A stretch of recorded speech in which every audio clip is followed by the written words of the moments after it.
पहली मीनार की चोटी का अवनमन कोण दूसरी मीनार के शीर्ष से दे।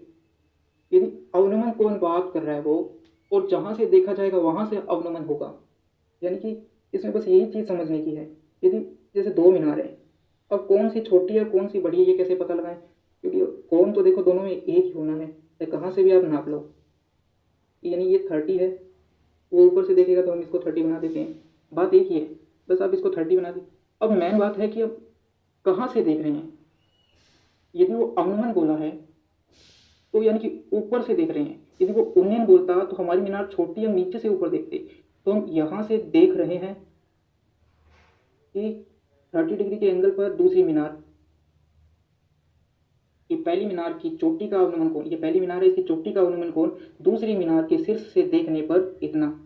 और दूसरी मीनार की ऊंचाई भी उन्होंने दी थी 130, ठीक है। और दो मीनारों के बीच की दूरी कितनी दे रखी है, 40√3, ये इनके बीच की दूरी है। अब आपको एक चीज यहाँ पर ये करनी है कि एक समकोण त्रिभुज, जब कोण 30 हो तो दूसरा कोण अपने आप ही 60 का होगा और ये 90 का होगा, तो इनका एक रेशियो होता है, 30 के सामने वाली भुजा 1,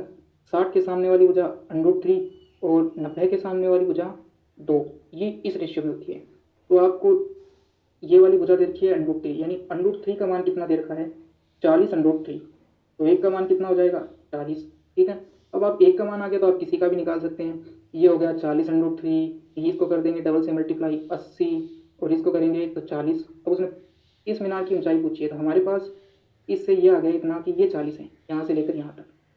और इसको यदि हम इसमें से घटा देंगे 130 में से तो इतनी कितनी बचेगी 90, क्योंकि ये पूरी तो 130 थी ना, इतनी 40, तो बची हुई दूरी यहाँ से लेकर यहाँ तक कितनी होगी 90 हो जाएगी। बस इसमें आप ये चीज़ यहाँ पर ये चीज़ जरूर ध्यान कर लीजिए, आपका सवाल काफ़ी शॉर्ट हो जाएगा, नहीं तो आप इन सब की कैलकुलेशन करने में टाइम निकालेंगे कि ये दे रखा है, फिर ये वाली भुजा भी हो गई, तो ये एक पाइथागोरस ट्रायंगल बन गया, इसका स्क्वायर करेंगे, फिर 30 है या फिर टेन थीटा टेन 30 बराबर एक्स बटे ऐसे करेंगे। तो बस आप ये रेशियो याद कर लीजिए, 30 के सामने वाली भुजा 1, 60 के सामने वाली भुजा √3, 90 के सामने वाली भुजा 2, इस रेशियो में होती है। बस उनके मान निकाल लो और सवाल हो जाएगा आसानी से।